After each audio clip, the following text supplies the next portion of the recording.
Daniel had worked for his uncle's construction company for 6 years. He showed up early, stayed late, and never complained. When his uncle announced he was stepping back, everyone assumed Daniel would take over. Then his uncle said there would be a competition. Whoever brought in the most revenue that quarter would run the company. The catch was that Daniel now had a competitor. His cousin Marcus, who had just returned from living abroad, was given his own team and told to get to work. Daniel was furious. He had built that company from the ground up, while Marcus was posting holiday photos in Dubai. But Marcus smiled and said, "May the best man win." Daniel looked at him and made a silent promise to himself. He was going to win, and he was going to enjoy doing it.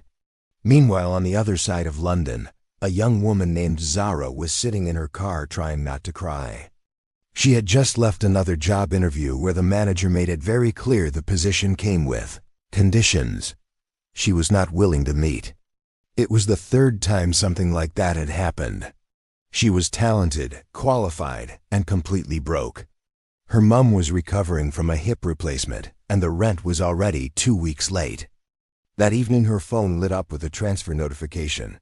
Her friend had sent money again. His name was Daniel. They had met at the hospital 6 months ago when her mum was first admitted. He had been visiting a colleague, and somehow ended up staying an hour just talking to Zara in the waiting room. They had been close ever since. She called to thank him. He told her not to worry about it.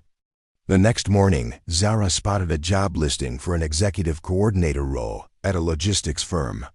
She applied and got a call back the same afternoon. The interview went well. The salary was better than anything she had seen in months.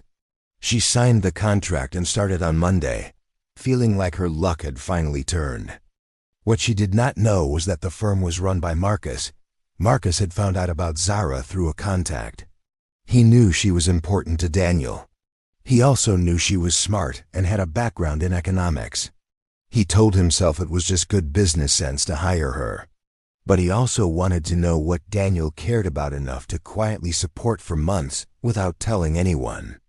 Zara was genuinely good at her job. She caught things other people missed. She pushed back when the numbers did not add up. Marcus noticed and started asking for her opinions in meetings. She worked late, and he bought her dinner. She told herself it was professional. Her mum told her it was not.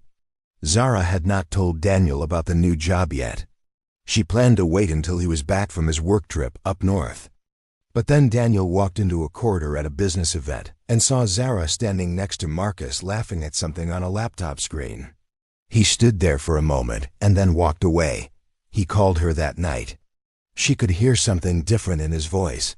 He asked how things were going. She said fine and mentioned she had found a job. He asked where. She told him. There was a long pause, and then he said very quietly that Marcus was his cousin and his rival, and he needed her to leave that job. Zara told him she was not quitting. She told him she had spent months being turned down and humiliated, and this was the first job she had actually loved. She told him he had no right to ask her to walk away from it. Daniel said he was not trying to control her. She said it felt that way. The call ended without either of them saying goodbye properly. What Zara did not know was that while she was settling into her new role, Marcus was using her. He would casually ask what firms she had dealt with before. He would invite her to client calls and listen to how she handled people. He was building a strategy around her skill set and using the information she casually shared to position himself against Daniel. In the competition, Zara thought they were building something together. Marcus thought she was a useful tool. Daniel, meanwhile, had not given up on Zara. He had actually been planning something for weeks. Her birthday was coming up. She had mentioned once during one of their hospital waiting room conversations that her dream was to have her own small catering business. Nothing huge, just something she could be proud of. Daniel had quietly found a commercial kitchen space, paid 3 months up front, and had it fitted out. He was going to hand her the keys on her birthday and tell her she did not need anyone to hand her a career because she had everything she needed already. He never got the chance. Marcus found out about the kitchen space through the same contact who had told him about Zara in the first place. At a company dinner, he arranged for Zara to find out about it through him, framing it as something Daniel had been using to string her along. Zara, who was still angry and still felt like Daniel had been hiding things from her, believed it. She sent Daniel a message telling him she knew about the space, and she did not want it, and she did not want to hear from him. Daniel read the message sitting in his car outside the office. He did not reply. A week later, Marcus was exposed. A colleague who had seen enough came to Zara with evidence, screenshots, emails, a timeline showing how Marcus had found her, what he had said about her in private, and exactly what information he had used from their conversations to gain an advantage over Daniel. Zara sat with it for a long time before she could bring herself to stand up.